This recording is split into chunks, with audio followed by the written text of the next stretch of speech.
మే 6, 2026న హైదరాబాద్లో జరిగిన ఐపీఎల్ 2026 మ్యాచ్లో Lucknow super giants, LSG, royal challengers Bengaluru, RCB పై 9 పరుగుల తేడాతో ఓ అదిరిపోయే విజయాన్ని అందుకుంది. నిజానికి వర్షం అంతరాయం కలిగించడంతో ఈ మ్యాచ్ని కుదించారు. వాతావరణం అనుకూలించకపోవడంతో ఆ 49వ మ్యాచ్ ఫలితాన్ని డక్వర్త్ లూయిస్, స్టెర్న్, డిఎల్ఎస్ పద్ధతి ద్వారా తేల్చారు. ఈ గెలుపు ప్రస్తుతం జరుగుతున్న ఐపీఎల్ 2026 సీజన్లో అల్స్కి చాలా కీలకమైన మలుపు అనే చెప్పాలి. ఇది టోర్నమెంట్లో 19వ ఎడిషన్. 10 బలమైన జట్లు మే 31 వరకు దేశవ్యాప్తంగా టైటిల్ కోసం తలపడుతున్నాయి. డిఫెండింగ్ ఛాంపియన్గా ఈ సీజన్లోకి అడుగుపెట్టిన అర్ప్కి ఆ రోజు రాత్రి అంతా కష్టంగానే గడిచింది. ఎల్ఎస్జీ ఇచ్చిన టార్గెట్ను ఛేదించలేకపోయారు. క్రికెట్లో డిఎల్ఎస్ పద్ధతి అనేది ఒక ప్రామాణిక సిస్టమ్. వర్షం వల్ల కోల్పోయిన ఓవర్లు, చేతిలో ఉన్న వికెట్లను బట్టి అర్ప్కి సవరించిన లక్ష్యాన్ని లెక్కించడానికి దీన్ని వాడతారు. వర్షం లాంటి ఊహించని పరిస్థితుల్లో మ్యాచ్లకు అంతరాయం ఏర్పడినప్పుడు పరిమిత ఓవర్ల క్రికెట్లో న్యాయం జరగడానికి ఈ లెక్కలు చాలా కీలకం. ఐపీఎల్ 2026 పోటీల విధానం ఎలా ఉందంటే ప్రతి జట్టు 14 లీగ్ మ్యాచ్లను ఆడాలి. చివరికి టాప్ 4 స్థానాల్లో నిలిచిన టీమ్స్ మాత్రమే ప్లేఆఫ్స్కు చేరుకుంటాయి.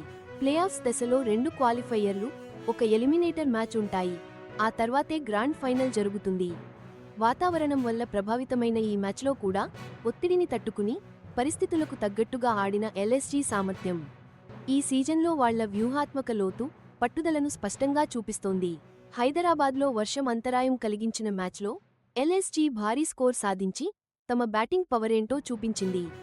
అర్షిన్ కులకర్ని మెరుపు అర్ధశతకం, నికోలస్ పూరన్ చివరి ఓవర్లలో విజృంభణ, ఇలా టాప్ ఆర్డర్ నుండి వచ్చిన కీలక పరుగులు అల్స్కి మంచి టార్గెట్ను సెట్ చేశాయి. కులకర్ని మొదట్నుంచే తన దూకుడైన బ్యాటింగ్తో జట్టుకు మంచి ఊపునివ్వడంతో ఆర్సీబీ బౌలర్లపై ఒత్తిడి పెరిగింది. ఇక రాయల్ ఛాలెంజర్స్ బెంగళూరు విషయానికొస్తే ఓవర్లు తగ్గడంతో డిఎల్ఎస్ లెక్కలు తెరపైకి వచ్చాయి. దీంతో కావాల్సిన రన్రేట్ బాగా పెరిగి చేజ్ చాలా కష్టమైపోయింది.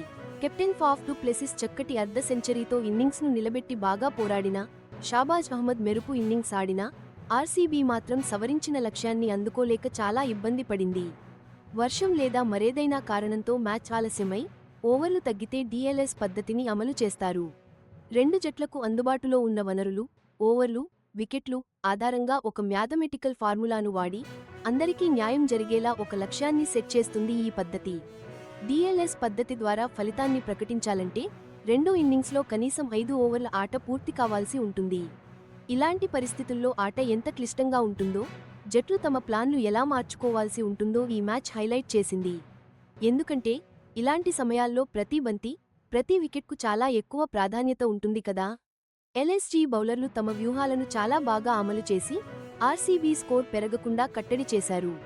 ముఖ్యంగా చేజ్లోని కీలక దశల్లో వాళ్ల బౌలింగ్ అదరగొట్టింది. మొత్తానికి డిఎల్ఎస్ పద్ధతి ప్రకారం అల్స్కే విజయం దక్కింది. ఈ విజయం లక్నో సూపర్ జెయింట్స్ని ఐపీఎల్ 2026 పాయింట్స్ టేబుల్లో పైకి ఎగబాకేలా చేసింది.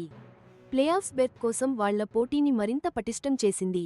డిఫెండింగ్ ఛాంపియన్స్పై సాధించిన ఈ విజయం ఎల్ఎస్జీ సత్తా, వాళ్ల తెగువ ఎలాంటిదో మిగతా జట్లకు స్పష్టంగా చెప్పేసింది. రాయల్ ఛాలెంజర్స్ బెంగళూరు విషయానికొస్తే ఈ ఓటమి వాళ్లకి మరో సమస్యని తెచ్చిపెట్టింది. పంజాబ్ కింగ్స్ని ఓడించి గెలుచుకున్న ఐపీఎల్ 2025 టైటిల్ని కాపాడుకునేందుకు వాళ్లు తీవ్రంగా శ్రమిస్తున్నారు. డిఫెండింగ్ ఛాంపియన్లుగా ఉన్నా ఈ సీజన్లో అర్ప్కి గట్టి పోటీ ఎదురవుతోంది. స్థిరంగా గెలిచే ఫామ్ని అందుకోవడానికి వాళ్లు తీవ్రంగా ప్రయత్నిస్తున్నారు. ఐపీఎల్ 2026 సీజన్లో మొత్తం 74 మ్యాచ్లు ఉండగా లీగ్ దశ మే 24న ముగియనుంది.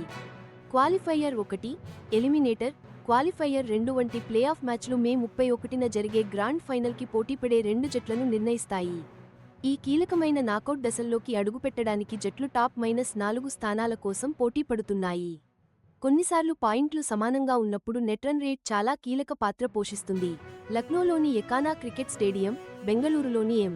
చిన్నస్వామి స్టేడియం, అహ్మదాబాద్లోని నరేంద్ర మోడీ స్టేడియం వంటి ఇతర పెద్ద స్టేడియాలతో పాటు ఈ 19వ ఐపీఎల్ సీజన్కు కీలకమైన ఆతిథ్య వేదికల్లో ఒకటిగా నిలుస్తోంది. వర్షం వచ్చిన మ్యాచ్లలో తరచుగా మాట్లాడుకునే డిఎల్ఎస్ పద్ధతి ఆధునిక లిమిటెడ్ ఓవర్ల క్రికెట్లో ఆటను న్యాయంగా ముగించడానికి కీలకమైనది.